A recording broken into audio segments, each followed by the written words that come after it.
Қайырлы күн достар, бүгін сіздермен сәбізден жасалатын пирогтың видеосымен бөлісетін боламын. Өте дәмді және әрі оңай.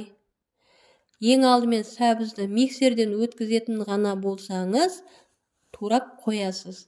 Мускатный орех, корица, имбир қоссаңыз, дәмі ерекше болады. Ұнатпасаңыз, қоспаса да болады. Мен осындай блендермен сәбізді майдалап аламын. Блендер болмаса, осындай сәбіз турайтын терканың осы жерімен сәбізді бүтін күйі майдалап алсаңыз болады. Сәбізімізді дайындап алдық, енді пирогымызды бастауға болады. 3 жұмыртқамызды миксерлейміз. Үстіне құмшекерді бөліп сала отырып, құмшекер ерігенше, аппақ көпіршігенше миксерлейміз. Оның үстіне сұйық майды құйып араластырамыз.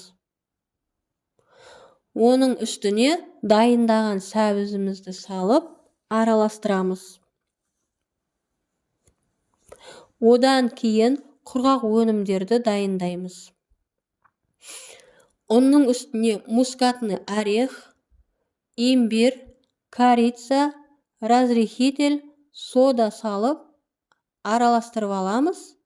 Содан кейін ғана електен өткізіп, қамыр дайындаймыз. Бұл өте ауыр бисквит, желдеткіші бар, өте баппен пісіретін пеште ғана әдемі шығады. Қатты қызатын әсел пеште пісірсеңіз, бисквиттің арасы шикі болып қалады. Пісірер кезде сол жағын қадағалаңыз. Өте баппен баяу отта 40-50 минуттай пісіру керек. Егер пешіңіз жақсы пісіретін болса, өте оңай әрі дәмді пирог. Жасап ұнап жатса, видеода, комментарийда бөлісуді ұмытпаңыздар. Назарларыңызға рахмет.